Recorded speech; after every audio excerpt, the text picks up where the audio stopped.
To start with, can you Yeah. tell us a little bit about your bird story? When did you first realize that you were moved by birds, and how did your love of birds, which clearly shines through in your book, how did that develop from there?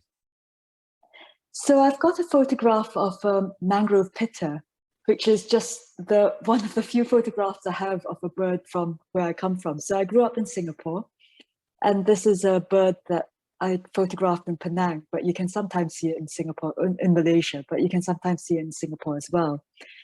And I really got hooked at about 12 because a much more common and dowdier bird, which I don't have a photo of, called the yellow-vented bulbul, was nesting outside a window in my bathroom window. And I'd spent, let's see, all my previous years being very drawn to animals and doing things like memorizing dog breeds and IDing dogs on the streets of Singapore, because that was the best I could do in terms of charismatic megafauna.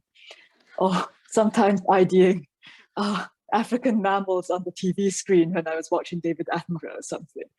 So you know, it really blew my mind that there was this enchanting bird right outside my window, and I could watch it fledge its chicks and everything. And so of course I wanted to know what it was, and that opened my eyes to the fact that even in an urban city like Singapore, especially in the tropics, you've got hundreds of different bird species, some of which migrate to Australia. So that was really a release in terms of where I could concentrate my energies. And from there, were you searching out for more birds within, in Singapore, or did you expand beyond that to?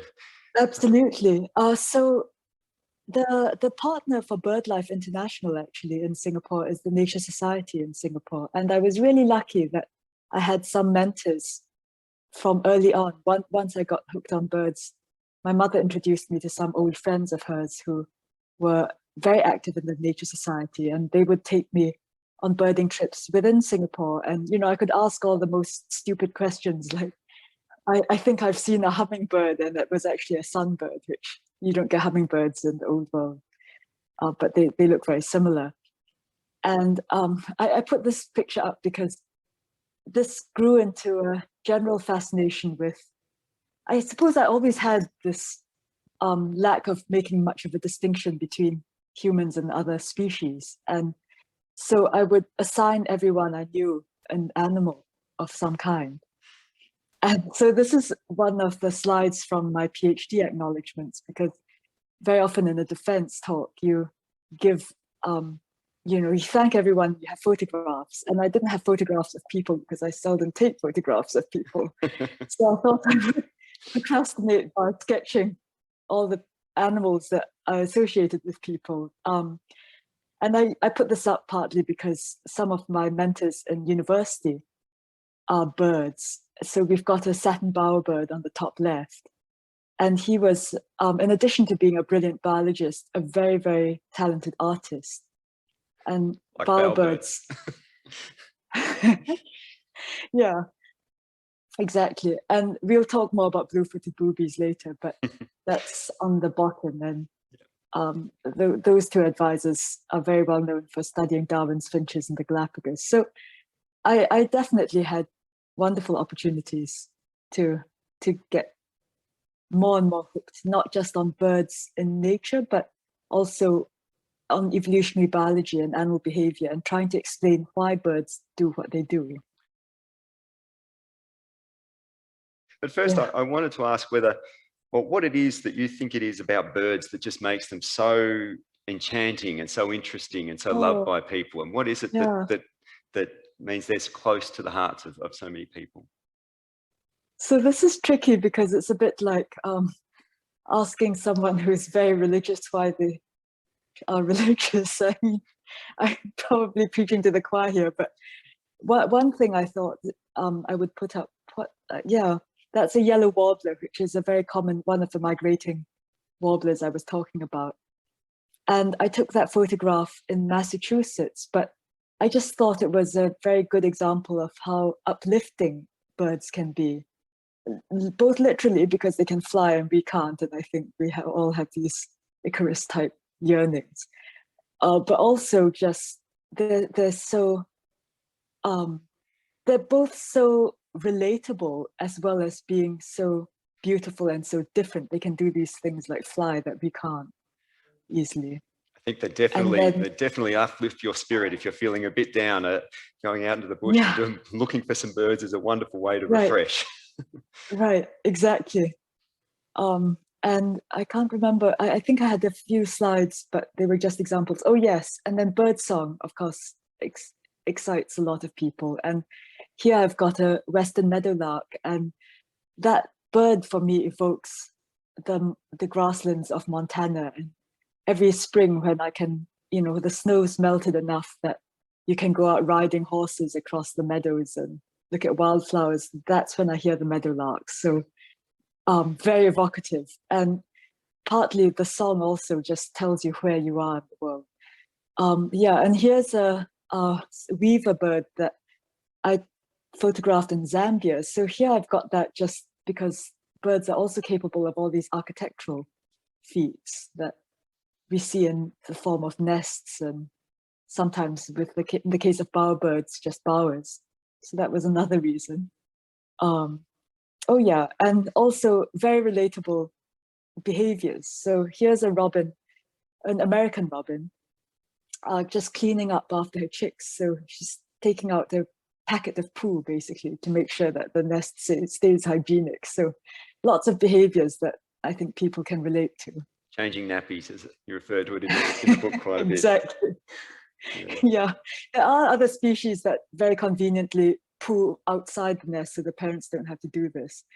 And here's a less sort of warm and fuzzy view of behavior that we can also relate to, which is lots of sibling rivalry, especially in larger birds of prey like these barn owls. So they stagger their young so that the youngest is a runt and often doesn't make it if times are bad.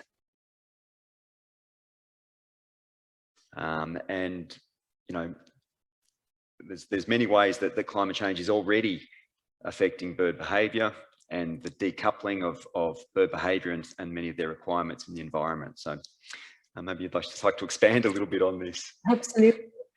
So, well, as I'm sure a lot of you know, migration is just such a feat in itself, and it's probably a response, evolutionary response to climate change in the first place. But basically, all these animals, migratory animals, follow the food, and they follow the food because that follows the seasons. And if the seasons are changing dramatically and you can't keep up, then you end up mistiming things so that you arrive and the food's not out yet. So then you have a very short breeding season and you can't reproduce properly. These are snow geese that migrate by the thousands and they stop by a lake in Montana. So it's just a very graphic image of a migration in action.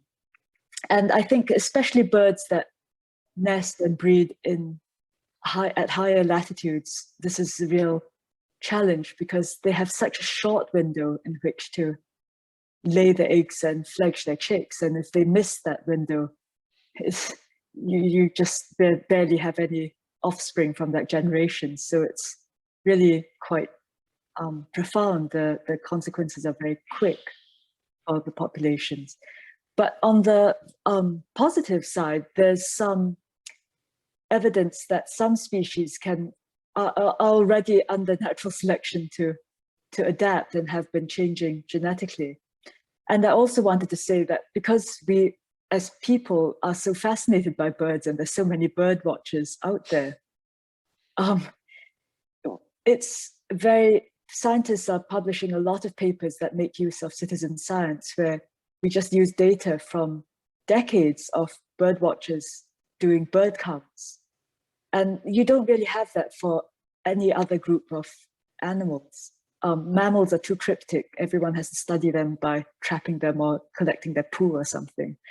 And birds are visible, and we've been watching them for a long time. And I just put this stork photo up because these are the European white storks that are supposed to carry babies to you.